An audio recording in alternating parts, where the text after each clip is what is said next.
I would say, Craig, for the players we see where their contact is poor, weak, and for the right-handed golfer to the right, those would be the players you're like, oh, hey, this is definitely for you. The pros get about 1 o'clock during the takeaway. That's right. And then by the time they get back down to P6, they're at about 12:15. That's right. So they still got it tilted forward a little bit, just not as much because of the movements they had to do. Yeah, right? that's right. Yeah. But yeah. the amateur golfer, let's even say that they do a nice job and get to 1 o'clock. Let's just say that, yeah, right? Yeah. You're saying they lose like 2 hours. That's funny. So they would come down literally at like 11. They do. They come down and they're in and they're in this position here. This is a good one. Like when you have a little bit of shaft lean, you're not seeing red, you're seeing black. And when you take it away, the whole time, all I'm seeing is black. All right. Now it's basic, but it's just a really cool thing to do. Now when I'm coming down, I'm also not seeing the red side. Now if I go back and I can see red here, if I can come down, I can see red here. You can see the hand and wrist alignments, and unfortunately from there, we're just not going to hit it good. So I think that in itself and getting an impact, just seeing black and not red, I think it's fantastic. Hey guys, in case you didn't see in the last video, our new program, Deep to Shallow, is now out. It's a training program Craig Hansen and I put together that really guides you through step-by-step how to fix the biggest issues in your swing that are holding you back. If you're struggling with solid contact, you don't hit the ball as straight as you want, as far as you want, or your game doesn't show up on the course like you want, this is the exact training that's gonna change that. Craig and I went over what we've seen the past 20 years, right, with our coaching, how to fix those really big root issues that we see amongst golfers that hold like 80% of people back. So really, no matter where you're at with your skill level, no matter how much you play or practice, if you've got issues with your game holding you back, we're gonna be able to solve that in this. It's a guided step-by-step training program that I think is the best program we've ever put together. We're gonna put a link down below. Between now and September 14th, you get that exclusive discount just for you guys, 76% off. It's gonna be $197. You can get it for $47 plus all the free bonuses. We'll put a link down below. I hope that you'll check that out. All right, guys, there's really one thing in the golf swing that controls everything else, especially how your body works later on. I'm here with Mr. Craig Hansen. We're gonna talk to him in just a moment, show you what that is, show you the checkpoints in the swing that we're looking for, and more importantly, the feels and drills that you can use to transform your golf swing. Let's get started. All right, guys, so back out here with Mr. Craig Hansen. Craig, thank you for being here today with us. Thanks very much, Eric. Appreciate it. Craig came all the way over from Germany just to help you get better. If you haven't seen Craig's videos, World-Class Golf, we're gonna put that, I'm sure a lot of you have seen it, but if you haven't, check out the link down below. Craig's got awesome videos. We're very in line with the same things that we see the amateur golfers struggling with and the things we know that they need to help. And I know one of the things, while we have these cool big clubs here in the visuals today, really the one thing, Craig, that controls so much later on the swing that we have to make sure we get right, especially to get the body motions we want, is really where the club face is throughout the swing. Yeah, exactly. It just controls so much of what the body does. And people are just unfortunately not realizing it. Once we can control the club head, it really controls the bends and the body's movement, and just it controls the entire swing. Yeah, it's sort of like, let's flip-flop spots, Craig. It's sort of like if you get the club face right, everything else either happens or like you're able to do it. If you get the club face wrong, usually there's a lot of bad stuff with that, and or you can't fix later stuff. Exactly. It just sets off you've got a positive chain reaction. If you set off one movement, you're given 5 or 6 things in your swing, you don't have to think about it. Now, if you're setting off a negative chain reaction, you've just got a whole bunch of mistakes, and it just really sets up the swing. You just can't assemble yourself correctly at the top, which makes ball striking much more difficult. So hopefully that sells you on the fact that, hey, listen, the club face is important. Even if you've seen this before, it might be some different ways that really helps you. 2 things I want to do here, Craig. First things first, there's like 3 different checkpoints, one during the takeaway, one at the top of the swing, and then kind of back down during delivery, that I see you talk about in a lot of your videos that I talk about a lot. That's really important. Love to give them a visual with the club from the down the line angle. Can we talk about the first checkpoint here during the takeaway? Exactly right. The first checkpoint, this is really, really important. Setting up this trail wrist angle, it's also a speed accumulator, so it's going to give you a lot more power. And when we can look at the PGA average on tour, it's nice to know technique. We can be technical without being mechanical. It's nice to know that this average on tour is around 45 degrees at the top of the swing. Now you want to be... And what's this? What are you showing there, Craig? When you're getting the right wrist to break back on itself in this position here, what we're seeing with a lot of amateur golfers, unfortunately, not having enough angle in this wrist, and it happens at the start of the swing. Okay. Right? So working on the basic stuff here is what helps you get into the more dynamic positions later on. So this is something that we just can't ignore. It's just such an important area. Now, when we're taking the club away and the club's around parallel to the ground here, we're getting the club lined up here with the hands not too far in front and not too far behind. Now, this is just setting up on a great plane. Now, for here, you can see my trail wrist position, my right wrist. If I toe that up, now I've lost my angle. And from this position here, what's going to happen is you're going to lose a lot of your structure. The shoulder's going to move up high. Your head's going to move off the ball. Your eyes are moving. Your lead hip's going to go out. But the important thing, or the important message here, is that you don't have that trail wrist angle.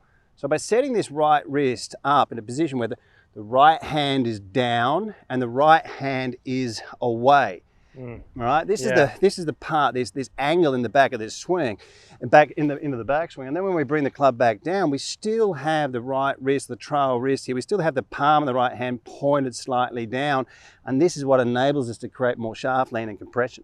So the big thing the pros do that the amateurs don't is the pros are able to get that wrist bent back in extension, let's say at 45 degrees or so, which enables them to have the club face more square to closed, whereas the amateur has it more flat or not bent back enough and it's more open. Is that right? Yeah, exactly. And it's really just getting used to it. Now, there's a really, really good checkpoint here for everybody. And it's just clear, basic, simple stuff. Now, have a look at this, right? Just bear with me for a second here. That's a 90-degree angle, right? There's your 90 and there's your 0. If I drop it into this position here, it's still a 90-degree angle. If I go 90, 80, 70, if I go to a 45-degree angle, right? Remember I said that. Show us that again, Craig, just for a second. So let's go back to 90, just so I'm making clear on this. So then do it 45. So that's 45. Okay, so 45 is kind of like this direction over here is what we're looking for. Exactly. Okay. Yeah. Now, if you can just envisage that, when you're making your backswing and you're setting your right hand up, you can get into the backswing and you keep the right hand down. From this side, you're looking at 11 o'clock, your side 1 o'clock. And then when we're halfway back, one of the great checkpoints is getting this right wrist to break back on itself so it's pointed at a 45-degree angle. And you can do this at home, you can do this anywhere.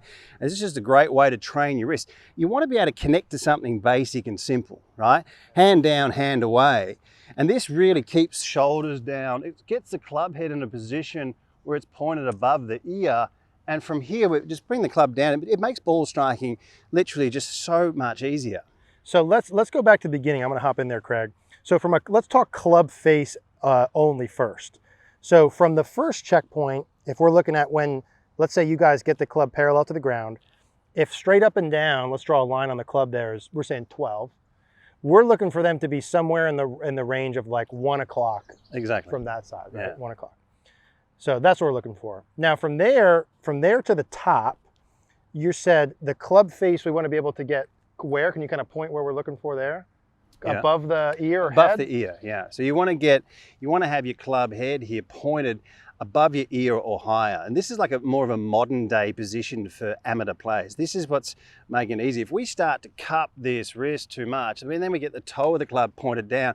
Now we're in a nasty place, right? So this is really essential. You see the right wrist angle there, you don't have one. Now when we break that, can you feel the power in that move? Oh yeah. It's just so much strength. And this is one of the great things in your swing. It's just setting this angle here also keeps this shoulder down.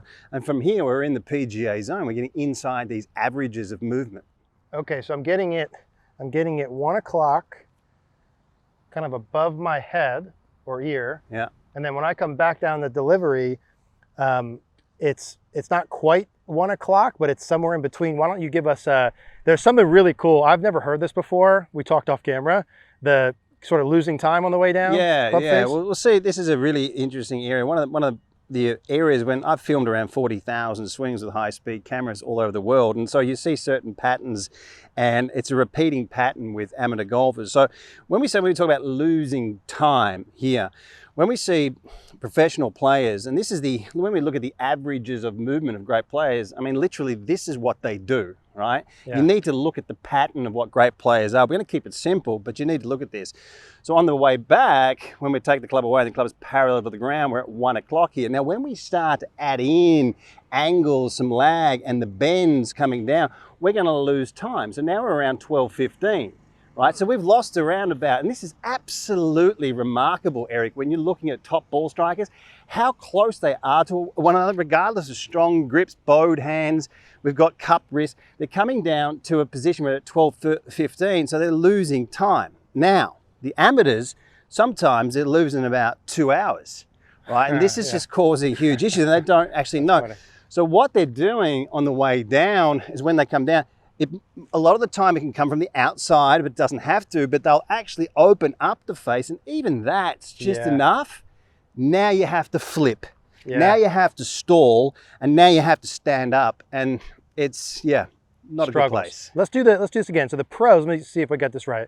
The pros get about 1 o'clock during the takeaway. That's right. And then by the time they get back down to P6, they're at about 12:15. That's right. So they still got it tilted forward a little bit, just not as much because of the movements they had to do. Yeah, right? that's right. Yeah. But the amateur golfer, let's even say that they do a nice job and get to 1 o'clock. Let's just say that, right? Yeah. You're saying they lose like 2 hours. That's funny. So they would come down literally at like 11. They do. They come down and they're in this position here. And even what you'll see is when they're flipped, because when we flip the club, we tend to square it up. So they'll flip the club, and then still at that point there, I mean, it might appear that it's straight, but they've flipped a square. Yeah, it's like how they squared it. That's exactly right. That's really cool, Craig. I like that a lot. And to give you an objective thing to look for when you practice, 1 o'clock, 12:15. Very good. Any side on this side of 12 o'clock, anything, usually some troubles. Yeah, you're going to have to turn really, really, rotate your shoulders really, really flat and do all sorts of things. But the most of it is the casting. And this is where we're seeing amateurs all around the world losing angles and standing up. So those are the checkpoints we're looking for. And you said a little bit in the beginning, I just want to refresh. Okay, cool. That's where we're trying to go. And then like, how do we get there? And I know a lot of times, Craig, you and I will start with the trail hand or trail wrist motion. And I like what Craig says here. The most simple version is we're trying to feel the right palm down, which means like towards the ground and bent back. Exactly, some, right? yeah. Away and bent back, and then kind of down again. That's it. And this is what keeps you on top of the ball, right? So if your right wrist is moving effectively, this keeps you over the golf ball. As soon as you get this move, the shoulder moves out. Yeah, as soon as you get that, that's the thing. And this is the part. Once you get golfers have to really notice that when they get this part of the swing right, it's just so much easier because it takes care of just so many different things in the golf swing. Yeah, so, and even when I'm doing this, I can see throughout I got my shadow here, which is nice. I can see the 1 o'clock feel, above my head feel, back down. And if you're someone who normally opens it too much, you know, you're going to feel that trail wrist bending back. And Craig, you said the goal is to get it bent back about 45. Yeah. And you can use that as a feel, like bending back your trail wrist and then where it points. Yeah. So anytime it's pointing down with it bending back would be good for the club face. Exactly. If it's pointing up and flat, bad. Yeah. Same thing on the way down, pointing up and flat for the right hand, club face open, pointing down and away. And so even if I'm just using that as a little mantra, let me hit one or two here, Craig. Just have a little 8-iron here that I'm going to hit. So I'm going to feel the right palm down, away, down. Okay, down, away, down. As the right wrist bends back, the palm's down, away, and down. Nice drive. Yeah, that was a little tighter. I haven't hit a ball in a little bit now, but that's still solid. That's solid. That ball's drawing probably, 5 yards to the left and solid contact. And so I would say, Craig, for the players we see where their contact is poor, weak, and for the right-handed golfer to the right, those would be the players you're like, oh, hey, this is definitely for you. Definitely. Yeah. And this is going to just help golfers create so much more compression as well and shaft lean at impact. Down, away, and down. And you like kind of the player doing that where they're kind of posing the takeaway, feel it, pose the top, feel it, pose kind of P6. I think that's a great drill. I also think just like for people, you can do this with or without a golf club or just standing in a position, like static positional training. Okay. We learn 40% visually. So just by holding a position, looking back also at your hands, feeling these movements, this is just a great way to get into your swing. Yeah, okay. Let me do one more like this. down, away, down. That was good there. So same thing, solid. That's probably about a, I don't know, 5-yard draw. Yeah. Very, very solid and compressed. Okay, Craig, I think that's pretty good with the right wrist. Do you have another little feel or drill? I do have one thing. I think it's a good thing to do. Let's have a look at this. We've got the table tennis bat, and we got the bat. You call that?